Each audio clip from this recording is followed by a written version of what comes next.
C'est incroyable, j'arrive pas à comprendre ça. Et puis j'ai pensé à vous toute la journée, je me suis dit comment je vais m'habiller, comment je vais la jouer ce soir. Je pense que la dernière fois que je me suis habillé comme ça, c'était pour fêter une fête que j'aime pas trop, mais en même temps il fallait, c'est une obligation, c'était la Saint-Valentin. La Saint-Valentin. Attends, oh les filles, qu'est-ce qui se passe avec la Saint-Valentin? J'ai l'impression que ce jour-là, si on n'assure pas, on va perdre tous les miles qu'on a accumulés depuis le début de l'année. C'est quoi le truc? Toute l'année on vous donne, toute l'année on se donne, on vous aime, et vas-y, et fais-lui ça, et le jour de la Saint-Valentin, vous êtes comme ça, genre, on va voir s'il va oublier.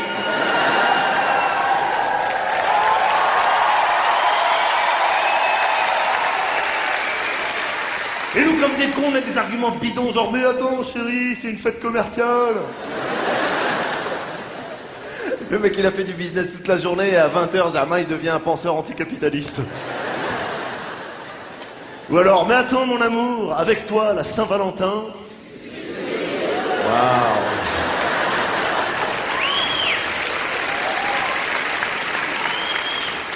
Moi, je l'ai fêté une seule fois, la Saint-Valentin, une seule fois de ma vie.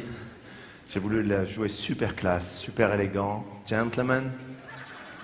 J'ai été dans un endroit très très chic, le genre de resto où tu vas jamais et où tu vas tellement jamais que quand tu y vas, t'as le trac, tu sais. Ce genre d'endroit où en tant qu'ancien pauvre, t'as la pression. Oui, je préfère ancien pauvre que nouveau riche. Pourquoi on devrait dire à des gens qui gagnent de l'argent que c'est des nouveaux riches? Ceux qui en perdent, on dit pas que c'est des nouveaux pauvres, hein. Je sais que c'est un tabou de parler d'argent en France, il faut pas parler d'argent. Ah non, non, il y a pas... Non, attends, arrête tes conneries, il faut en parler, les riches et les pauvres et tout, c'est au cœur des débats sociaux, politiques, il faut en parler, les riches et les pauvres sont pas les mêmes, pas parce qu'il y en a qui ont de l'argent et d'autres qui n'ont pas d'argent, c'est parce que c'est une histoire d'ambiance. Quoi? L'enfant d'un riche, il a entendu des phrases que l'enfant d'un pauvre, il a pas entendu. L'enfant d'un riche, il a entendu des phrases du genre, tu veux une glace à la vanille, chocolat, pistache, melon, intérieur, cuir, double airbag, mais oui. L'enfant d'un pauvre, il a entendu, tu veux une glace? Ouais. Ah ben moi aussi.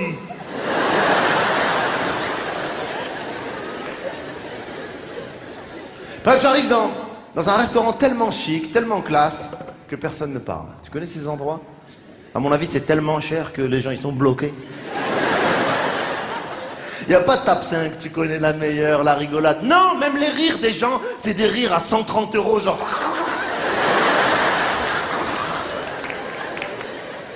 C'est tellement classe, c'est tellement chic, c'est tellement élégant qu'il y a une dame, elle joue de la harpe. Et toi, tu fais genre, ouais, c'est normal, je connais, y a pas de problème. Arrête tes conneries, d'où tu connais? Quand t'allais dans un kebab, y avait pas un mec qui tapait la harpe comme ça?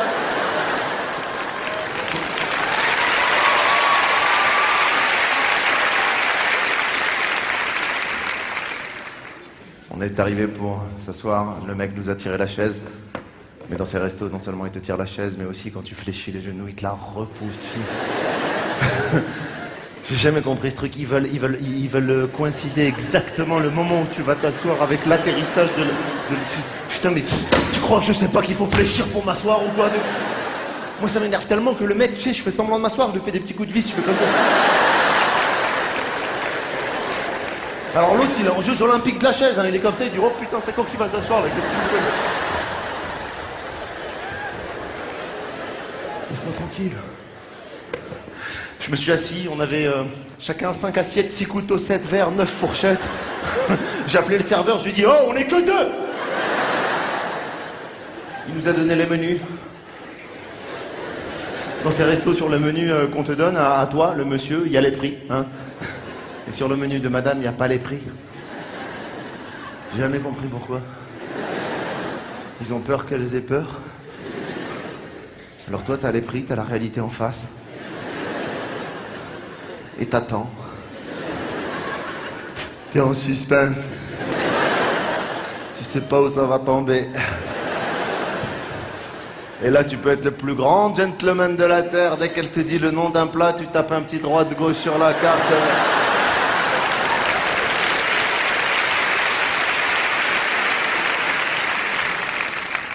Quand le mec te dit ce que tu vas manger dans ces restaurants, je te promets, t'as l'impression qu'il joue dans une pièce de théâtre.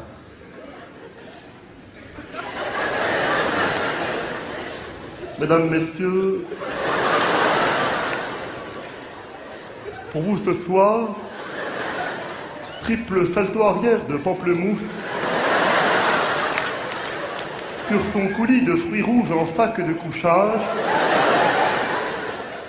Tire-boulette et arbalète en ananas et catamaran de coin, en config et kifigué, installé délicatement sur sa fine patte mi-cuite, mi-pute, mi-soumise.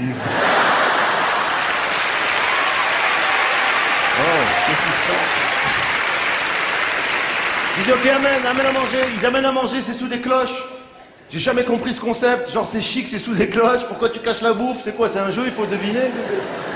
En plus, il est bidon ton jeu. C'est moi qui ai commandé, je sais ce qu'il y a sous la cloche. Tu vas me dire de deviner, je vais te dire, ben, pamplemousse, tu vas ouvrir. Ah ben oui, pamplemousse. Réfléchis. Les mecs, ils arrivent avec les cloches comme ça, des spécialistes, hein, des clochards, hein, ils arrivent, vas-y. Ils t'enlèvent ça, tu sais, tous en même temps, hein, c'est une chorégraphie, Kamel Wally de la cloche. Hein. Et là, tu découvres une crevette comme ça, petite, hein, toute seule. Tu cherches, tu dis, c'est pas possible, il y a personne avec toi, quoi, t'es comme ça. Même la crevette, elle nous a regardé, elle a dit, je te jure, moi aussi, je trouve c'est abusé. C'est comme ça, faut s'y faire. Hein. On a mangé, le mec il est venu à la fin, il a osé nous dire un petit digestif. Qu'est-ce que tu vas digester? Arrête tes conneries, de quoi tu parles? Il nous a apporté l'addition, je l'ai regardé déjà, j'ai dit putain on aurait dû demander un devis. Moi je suis plus jamais retourné là-bas. C'est terminé. J'ai plus jamais fêté la Saint-Valentin. Et cette fille m'a quitté. Ah là là. Hier soir, j'ai dit ça, il y a une dame qui m'a dit une de perdue, 10 de retrouvée. Et je me suis rendu compte à quel point ce dicton était débile, tu sais. Qui a inventé ce dicton, une de perdue, 10 de retrouvée? C'est des conneries, une de perdue, un de tout seul. Y a pas...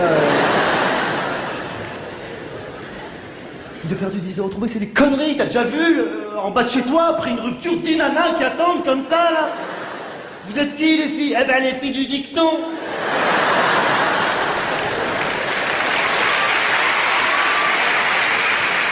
On est là, on t'attend.